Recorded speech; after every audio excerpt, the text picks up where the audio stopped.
Hello! Sa part 13 ng ating video series na ito tungkol sa Republic Act 3019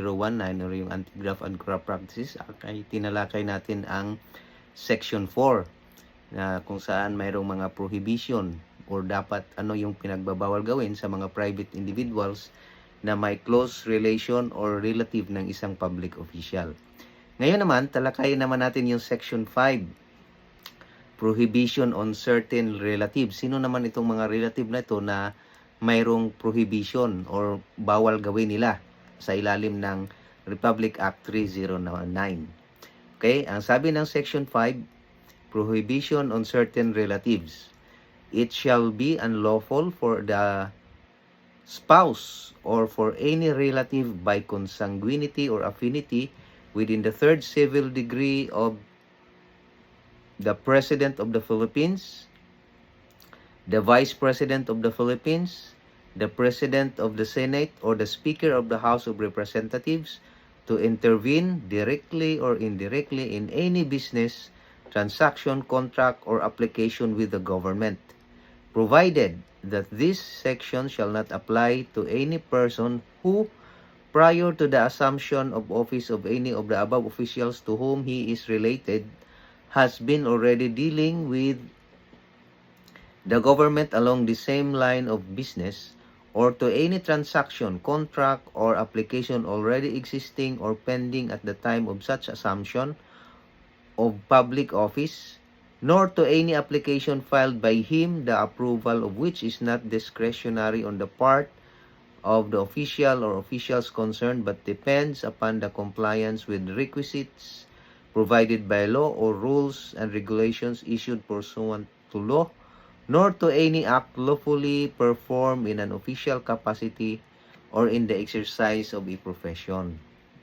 So, bawal sa mga relative, sa spouse, at hanggang sa kamag-anak ng hanggang first degree, hanggang sa mga first degree cousins ng Presidente of the Philippines, ng Vice President of the Philippines, ng President, ng Senate President at saka Speaker of the House na makialam sa mga transaksyon, makialam directly or indirectly sa mga transaksyon,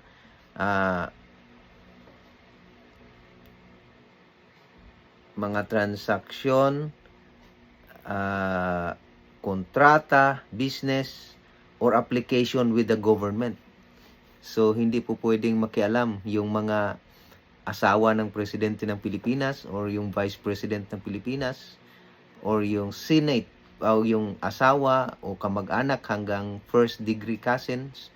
ng Senate of the President or yung Speaker of the House na makialam sa mga kontrata na may kinalaman ng gobyerno o mga business transactions na may kinalaman o sa mga applications sa mga gobyerno. Pero itong prohibition na to ay mayroong exemption. So, maliban na lang sa mga yung provision na to hindi mag-a-apply sa mga application with the transaction prior to the assumption of office of the above officials to whom he is related.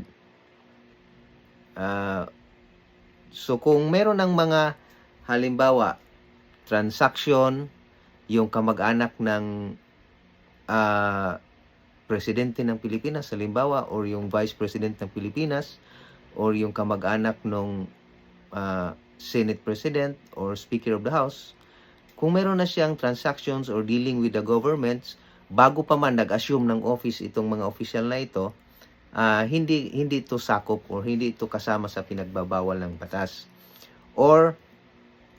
kung halimbawa nung nag-assume ng office itong mga official na to, nakapending na yon yung ganong mga transaction niya or yung ganong application niya doon sa nung nakapending na yon nung mag-assume na ng office yung mga official na yon, hindi rin ito sakop ng provision na ito. Hindi rin ito sakop ng prohibition na ito. Ganon din, yung mga application ng mga or transaction ng mga relative, mga kamag-anak ng mga official na ito, kung saan yung pag-approve or yung halimbawa yung application na yung